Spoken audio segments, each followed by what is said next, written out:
BHC အနေနဲ့လည်းစလုပ်ကြရစိုက်ရောတဲ့သပင်းတွေစိုက်ပေါင်းတဲ့သပင်းတွေကိုကျွန်တော်အနေနဲ့ဝယ်ယူမှုကိုမလုပ်ထားပါကျွန်တော်သွားတဲ့လမ်းကြောင်းဟာပစ္စည်းအတန်တန်ဆုံးအကောင်းဆုံးတွေကိုဝယ်ယူတယ်အကောင်းဆုံးတွေကိုထုတ်လုပ်မယ်အကောင်းဆုံးတွေကိုကျွန်တော်အနေနဲ့ပြန်လည်ရောင်းချဖို့အတွက်ပဲရည်ရွယ်ပါတယ်ကိုင်းနေနဲ့ပေါ့စိုက်ရောစိုက်ပေါင်းထားတဲ့ပစ္စည်းတွေလို့ပစ္စည်းမျိုးတွေကိုပြတ်ပြတယ်ကိုကြီးတို့နဲ့စိုက်ရောထားတဲ့သပင်းဆိုတာကိုကြီးတို့ဒါကတော့မူလဖြတ်လိုက်တဲ့ original ခေါင်းဆိုပါဆိုနော်အဲ့ဒီခေါင်းမှာနောက်ထပ် original ခေါင်းတစ်ခေါင်းနဲ့ပုံတွေတွေကဒီလိုရောပြီးတော့ပွေပြီးပေါက်သွားတယ်အဲ့ဒါကိုကိုကြီးတို့အနေနဲ့စိုက်ရောလို့ခေါ်တယ်နော်ဒါစိုက်ရောဆိုတယ်စိုက်ပေါင်းကြတော့ကိုတို့ဒီထဲမှာ10လက်မတွေပါမယ်12လက်မတွေပါမယ်စသဖြင့်14လက်မတွေပါမယ်နော်ဒီ24တဲ့ဟို16လက်မတွေရောမယ်ဟုတ်လားဒီ14လက်မတွေရောမယ်စသဖြင့်16လက်မတွေရောမယ်အဲ့ဒါဆိုစိုက်ပေါင်းပေါ့နော်အဲ့ဒီစိုက်ရောစိုက်ပေါင်းလိုင်းတွေကတော့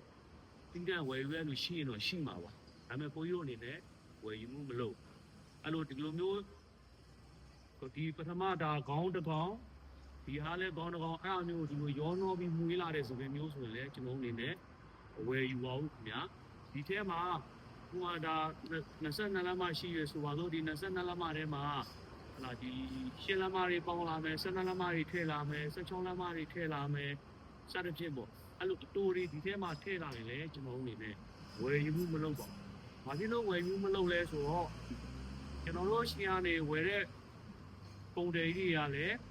အဲ့လိုစပင်မျိုးဆိုရင်မဝယ်ပါဘူး။ဒီ bleaching ပြန်လုပ်တဲ့အခါမှာလည်းရလက်ကောင်ကိုဖွင့်မလာစေပါဘူး။အဲ့ဒီအတွက်ကျွန်တော်အနေနဲ့ဒီစိုက်ရောထားတဲ့စိုက်ပေါင်းထားတဲ့စပင်ဆိုဝယ်ယူမလုပ်ထားပါ။ကျွန်တော်တို့ BHC အနေနဲ့လည်းစလုပ်ကြရစိုက်ရောတဲ့သပင်းတွေစိုက်ပေါင်းတဲ့သပင်းတွေကိုကျွန်တော်အနေနဲ့ဝယ်ယူမှုကိုမလုပ်ထားပါကျွန်တော်သွားတဲ့လမ်းကြောင်းဟာပစ္စည်းအတန်တန်ဆုံးအကောင်းဆုံးတွေကိုဝယ်ယူတယ်အကောင်းဆုံးတွေကိုထုတ်လုပ်မယ်အကောင်းဆုံးတွေကိုကျွန်တော်အနေနဲ့ပြန်လည်ရောင်းချဖို့အတွက်ပဲရည်ရွယ်ပါတယ်အဲ့ဒီအတွက်ပစ္စည်းကောင်းတွေကိုဝယ်ယူတယ်ပစ္စည်းကောင်းတွေကိုထုတ်လုပ်တယ်ပစ္စည်းကောင်းတွေကိုရောင်းချတယ်ဒီရောနှောထားတဲ့ဟာတွေပေါင်းထားတဲ့ဟာတွေဆိုရင်လုံးဝကိုမဝယ်ယူပါဘူးခင်ဗျာ